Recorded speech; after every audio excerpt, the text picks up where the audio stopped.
Hey guys, this is Hemant Jain and welcome to today's video. आज की video में यार मैं एक गलती के बारे में डिस्कस करना चाहूंगा जो हम में से कई सारे लोग ऐसे टाइम पे करेंगे। Late me be very Frank, मैंने भी पास में वो गलती की है और वो गलती है अर्ली प्रॉफिट बुकिंग। मैं आपके साथ एक बार स्क्रीन शेयर करके कुछ मैसेजेस दिखाना चाहूंगा जो मुझे मेरे स्टूडेंट से इन दिनों रिसीव हुए हैं। तो दो तरीके के मैसेजेस हैं, मतलब ये दोनों सिमिलर ही मैसेज हैं फ्रॉम टू डिफरेंट पर्सन। पहले मैसेज में लिखा है, ये वाला मैसेज मैं रीड कर रहा हूँ इधर वाला। सर, तांला में 20% की रैली बनी है, एक है हमारी स्ट्रेटेजी। अगर कुछ क्वांटिटीज नीचे 424 पे लिए हों तो उतनी क्वांटिटीज को बुक कर लेना चाहिए, जैसे जीआरएम ओवर में मैंने किया है। जीआरएम ओवर में मैंने कुछ क्वांटिटीज बुक की हैं। तो प्लीज ट्राई टू अंडरस्टैंड यार, रिगार्डिंग तांला और जीआरएम ओवर में जमीन आसमान का अंतर है। Let me show you why. GRM over जो मैंने क्वांटिटीज कुछ बुक की हैं, हाफ क्वांटिटीज मैंने बुक की हैं, it is at strong resistance. ये स्ट्रॉन्ग रेजिस्टेंस पे भी है और काफी ऊपर आया है। मुझे इसमें 50% का प्रॉफिट था। मैंने यहाँ पे 50% प्रॉफिट आधा बुक किया है। बाकी मेरा जो टेक्निकल टारगेट है, जो स्ट्रेटेजी के बेस पे है, वहां तक के लिए बुक्ड है। लेकिन जो तानला है, तानला ने बहुत लॉस दिया था हमें। ठीक है, तानला हमने 100% गेन के लिए बाय किया है। मैंने 100% गेन इसमें पहले भी टारगेट किया था। मैं 100% गेन दोबारा निकालूंगा। द पॉइंट हेयर बीइंग कि ऐसे स्टॉक्स में वॉलेटिलिटी बहुत हाई होती है, तो हमें बड़े टारगेट पे फोकस करना चाहिए, छोटे मोटे टारगेट बुक नहीं करने चाहिए। हम ये गलती बहुत बार करते हैं कि थोड़ा सा प्रॉफिट देख के देखते ही खुश हो जाते हैं कि वाओ, इतने दिनों से हम लॉस में थे और अब प्रॉफिट में आ गए और उसको बुक कर लेते हैं। ऐसा कभी नहीं करना चाहिए यार। देखो, लार्ज कैप में 20-30% का प्रॉफिट इज गुड, बुक कर सकते हो। मिड कैप और small cap, specially small cap, Tanla is a small cap company. Small cap का नेचर है, वो 30-40-50% गिर भी सकती हैं। तो उसमें हमारी प्रॉफिट बुकिंग भी 50-60% टाइप की होती है मिनिमम। तो इसमें यार जैसे 100% के आसपास का हमारा टारगेट है, तो मैं 10-20% पे एक भी क्वांटिटी बुक नहीं करने वाला हूं। हाँ, अगर जो एवरेजिंग स्ट्रेटेजी है जो मैंने कई लोगों को सिखाई है, देखो मैं आपको एक हिंट देता हूं कि मैं एवरेजिंग स्ट्रेटेजी किस तरीके से इंप्लीमेंट करता हूं।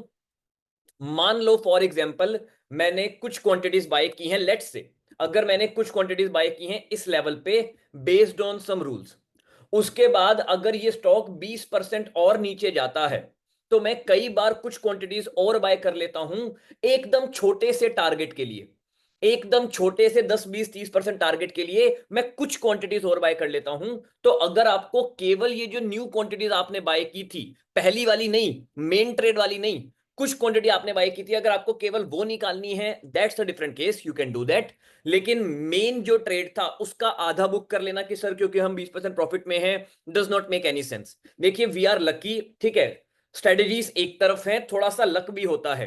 तानला मात्र कितने परसेंट ऊपर गया है? तानला तानला बॉटम से मात्र 20% ऊपर गया है। एंड आपने कहा था कि जो क्वांटिटीज 424 पे नीचे बाय की हूं, तो यू आर एब्सोल्युटली लकी कि आपने 424 पे और क्वांटिटी ऐड की है। Just because we are lucky कि हमने और क्वांटिटी ऐड की है नीचे, इसका मतलब ये नहीं है कि हमें उन्हें जल्दी बुक कर लेना चाहिए। जीआरएम ओवर में मेरा बुक करने का रीजन ये था यार कि वो रेजिस्टेंस पे है, लेकिन ये रेजिस्टेंस पे नहीं है। यहां से बहुत बड़ा स्कोप है। एंड ये गलती बहुत सारे मिडिल क्लास ट्रेडर्स करते हैं, बहुत ही कॉमन मिस्टेक है ये, कि जब मार्केट बहुत नीचे गिरती है तो अपने माल को जल्दी बेच देना, कॉस्ट टू कॉस्ट पे बेच देना या थोड़े से प्रॉफिट में बेच देना कि अगर और गिर गया तो हम वेट करेंगे। But it's a small cap company, कम से कम 100-150% का इसमें जो भी हमारा टारगेट है, अभी भी करंट प्राइस से भी जो हमारा टारगेट है वो 120% दूर है। तो मैं तो यार टारगेट तक होल्ड करने वाला हूं। मैं कोई भी क्वांटिटी स्क्वायर ऑफ नहीं करूंगा। अगर आपने एवरेजिंग स्ट्रेटेजी इंप्लीमेंट की है तो उसकी आप कर सकते हो, और उसमें भी ज्यादा मत करना यार, क्योंकि पोटेंशियल बहुत ही अच्छा है। मैं एवरेजिंग एक्सप्लेन, हाँ एवरेजिंग मैंने एक्सप्लेन कर दी है। तो हाँ, इस तरीके से डिसीजन लेने हैं यार, जल्दी बुकिंग नहीं करनी है। मार्केट ने काफी टाइम तक अगर रुलाया है तो फिर प्रॉफिट भी उतने ही बड़े होने वाले हैं। मैं आपको एक छोटा सा ग्राफ बस शो करना चाहूंगा। ये 2022 के टाइम पे ना, मेरा अकाउंट की वैल्यू 30-40 लाख हुआ करती थी।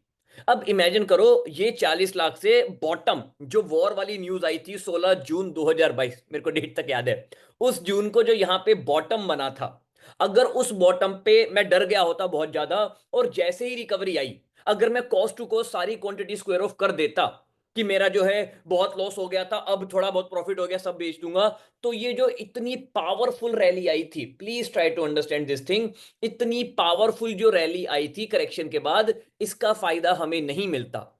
ये मेरा अकाउंट इतनी तेजी से इसीलिए ग्रो हुआ था क्योंकि यहां पे 2022 के बॉटम के दौरान मैंने जो स्टॉक बॉटम पिकिंग की थी, जो मैं रूल बेस्ड पैसा लगाया जा रहा था, वो डबल ट्रिपल हुए थे सिंगल शॉट में। तो वहां पे मेरा पैसा तुरंत डबल ट्रिपल हुआ था। तो यहां पे भी हमारे साथ करंट सिनेरियो में भी सेम चीज होने वाला है। 2022 में भी मार्केट जिस तरीके से कंसोलिडेट की थी, उसके बाद रॉकेट बनी थी, there are very high chances कि 2025 में मार्केट कंसोलिडेट करे और 26 में रैली आए या 27 में रैली आई, जब भी आएगी। मेरे को नहीं पता रैली कब से शुरू होगी। अभी मार्केट 2-3 दिन से बढ़ रही है, दुनिया खुश है, वाओ वाओ, बहुत ही अच्छा मौसम हो गया है, रिकवरी आ रही है।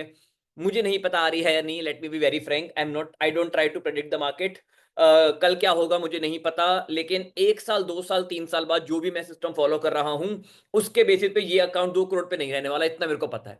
कम से कम 4 करोड़ पे होने वाला है, because of the kind of decisions that I am making in the market. तो हमें उन्हीं डिसीजंस के बेसिस पे ट्रेड लेने हैं। हमें चुन्ने मुन्ने प्रॉफिट के लिए मुंह नहीं मारना, ठीक है। We are here to make big money in the market and बड़े प्रॉफिट पे ही हम स्क्वायर ऑफ करेंगे। तो जीआरएम ओवर एक हाई रेजिस्टेंस पे था, दैट्स वाई मैंने कुछ क्वांटिटी सेल की है, बट तानला नहीं। तानला और ऐसी जो भी ग्रेट कंपनीज है नहीं। राजेश एक्सपोर्ट भी रिसेंटली मुझे 1-2 लोगों ने मैसेज किया है, सर राजेश एक्सपोर्ट 20% अप है। यार 700 का टारगेट है, अभी टारगेट के आसपास भी नहीं है राजेश एक्सपोर्ट। मैं राजेश एक्सपोर्ट को सेल नहीं कर रहा हूं, सोच भी नहीं रहा हूं। सेल तो दूर की बात है, मैं सोच भी नहीं रहा हूं, मैं देख भी नहीं रहा हूं राजेश एक्सपोर्ट्स को। वैसे भी करंटली मैं लॉस में हूं, क्योंकि 20% अप होने के बाद भी मैंने बहुत पहले बाय किया हुआ है।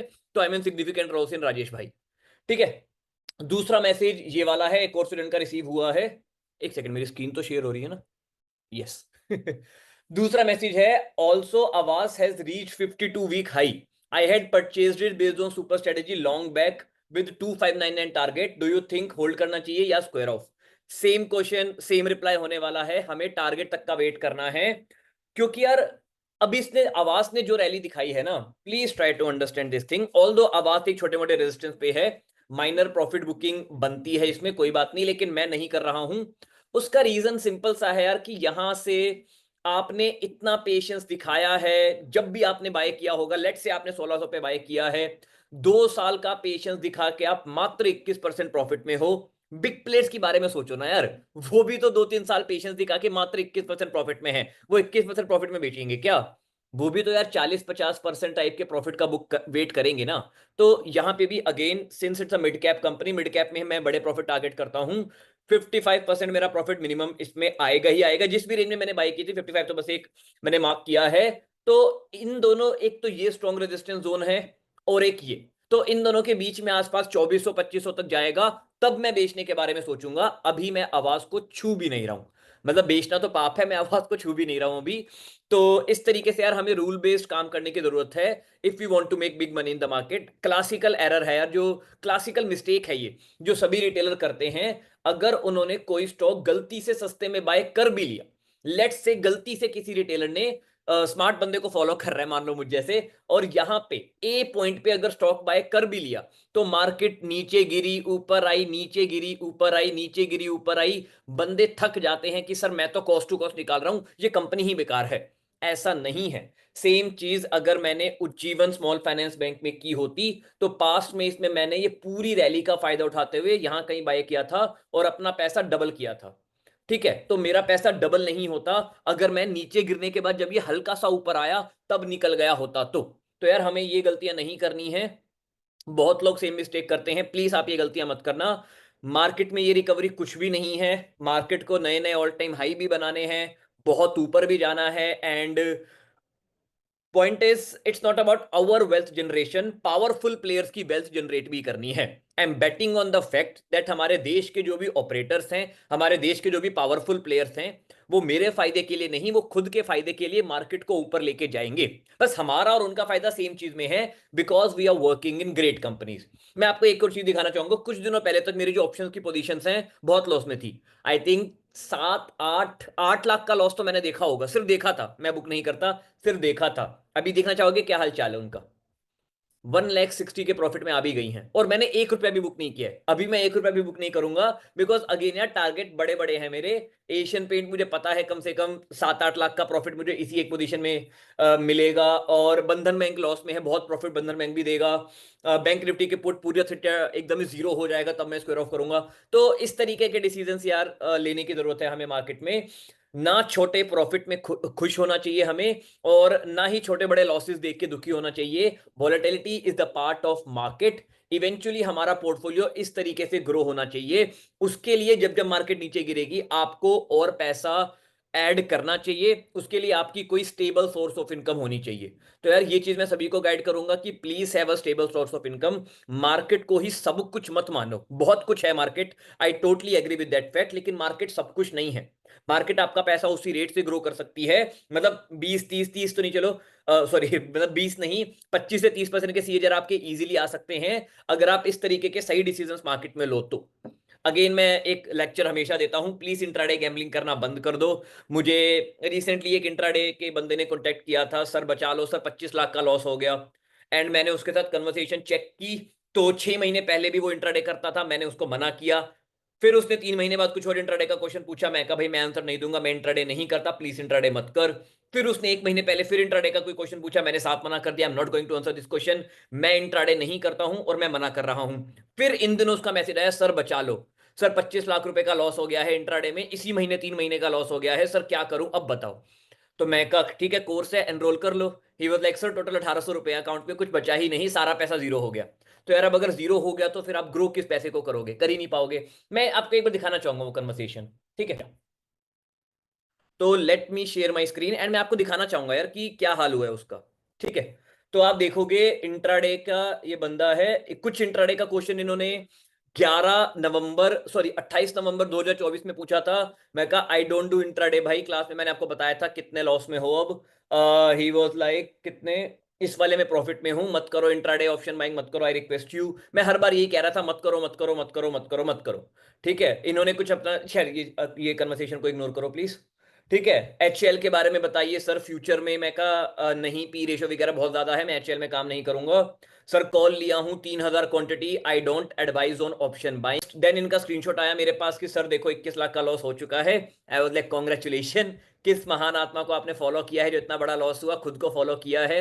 अगेन मैं समझा रहा हूं इंट्राडे में you can't make money, please मत करो। अब ये सारी कन्वर्सेशन पिछले साल नवंबर दिसंबर की है, पिछले साल क्या 3 4 महीने पहले की है।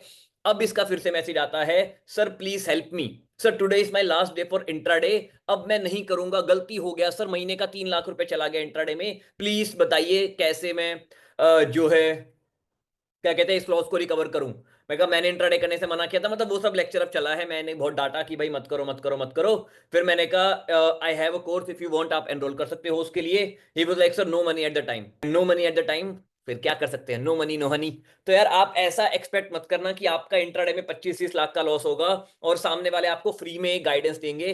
फ्री में कुछ नहीं मिलता, वो कहते हैं ना फ्री में सिर्फ दुआएं मिलती हैं।